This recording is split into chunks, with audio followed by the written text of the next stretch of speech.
Welcome to the deep dive. Today, we're shifting gears a little on the whole idea of self-improvement. Mm. For so long, the advice has been to look inward, fix your mindset, build better habits, find more discipline. But what if that's only half the battle? It is. What if the most powerful variable isn't internal at all? Exactly. We've got a fascinating set of sources today on what they call social circle optimization. And the main idea is pretty jarring. It really is. It's that you can have the perfect plan, the best work ethic, but if you are, and this is their phrase, in the wrong room, you're still going to fail. So we're moving from fixing the internal world to fixing the external one.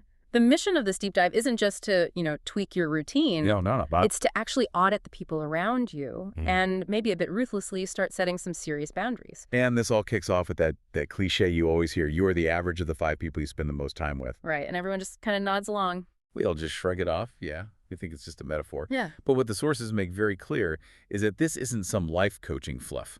It is a biological reality. Okay, so let's unpack that biology. Why? Why are we so susceptible to the moods and habits of the people closest to us?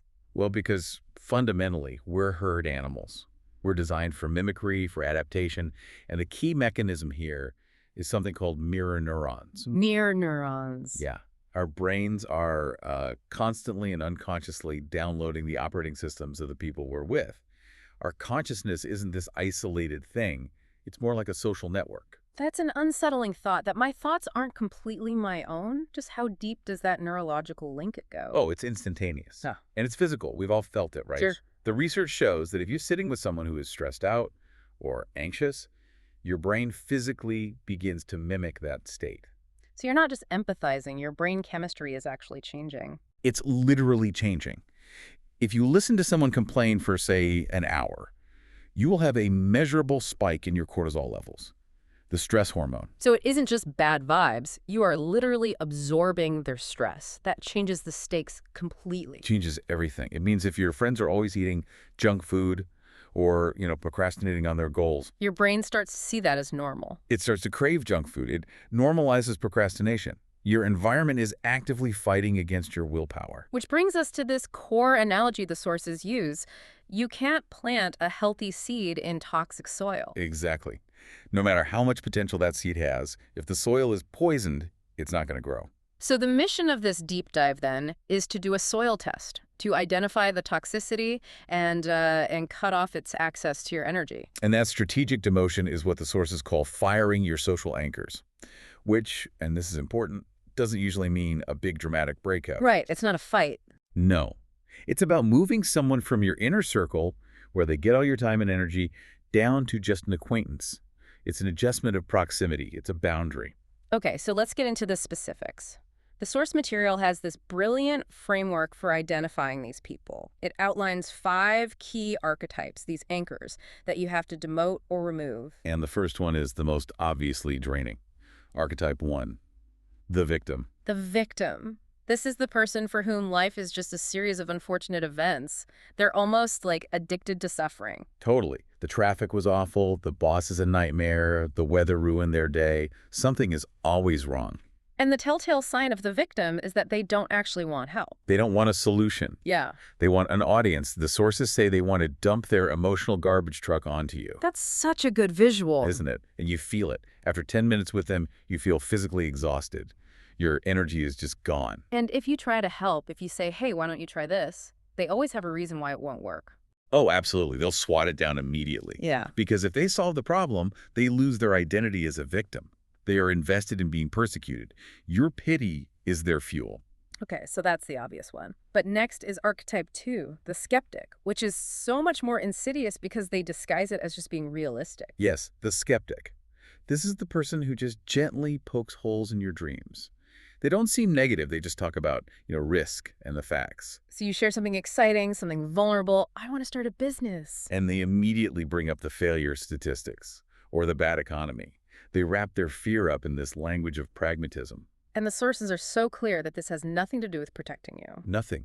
They're protecting themselves. How so? Because if you actually succeed, it proves that the risk was worth taking, which means they were too afraid to try. Yeah. Your growth is an insult to their stagnation. Wow. So their skepticism is a defense mechanism. It's pure self-defense. And you just cannot afford to share your biggest dreams with people who are secretly hoping they fail. Okay, so if the skeptic uses fear, archetype number 3, the enabler, uses kindness. And the sources call this one the most dangerous anchor of all. The enabler is so tough because Mhm. they're fun, they're easygoing, everyone likes them, they seem supportive. Right up until you try to change. Exactly. The moment you decide to do something hard, they are right there to pull you back. Their goal is comfort, your comfort, and theirs. I think everyone can picture this person. What are some of those day-to-day examples? So you're on a diet, and they're the one saying, oh, come on, one slice of cake won't kill You you. deserve it. You deserve it. You've worked so hard. Or you need to stay in and work on your side project, and they're texting, take a break. You work too much. They frame it as a reward, but what they're really doing is keeping you right where you are. They want you to stay put, because if you start to change, it makes them uncomfortable. It forces them to look at their own choices. They are the anchor wrapped in velvet. Okay, moving on to archetype number 4, the gossip. This one seems almost minor in comparison, but the sources are really firm on this. The rule here is simple and absolute. If someone talks negatively about other people to you, They are 100% talking negatively about you to other people. guaranteed. But it's not just about being mean. It's about what it says about their mindset. And this gets into that hierarchy of conversation, right? Exactly. Great minds discuss ideas. Average minds discuss events. Small minds discuss people. So if your whole social circle is just talking about who's dating who or who failed at what, You are swimming in a pool of small minds. You can't elevate your own thinking when your environment is constantly dragging you down into the petty drama. It's like mental quicksand. it creates this culture where failure is like interesting gossip and success is almost resented. You got it. You want to be in a room where people are talking about ideas that stretch you, not rumors that shrink you. Okay, and finally, the one that I think is the most emotional difficult. Archetype number 5, the historian. This is often an old friend, a very dear friend. And what's the issue here? The historian is in love with the person you used to be. They only want to talk about the good old days. Hey, remember that time in college when we... Yes. Remember that version of you that was less disciplined, maybe less ambitious? They keep bringing you back to that because it's the only version of you they know how to relate to. You're trying to evolve, but they're trapping you in the past with nostalgia. The conflict is that you are actively trying to kill your old self, but they keep trying to resurrect it. They don't know the new you, and honestly, they might not want to. So it's not malicious necessarily. Not always. It's just inertia. Yeah. But the effect is the same. If you have to become a worse version of yourself just to hang out with them, that relationship has become an anchor.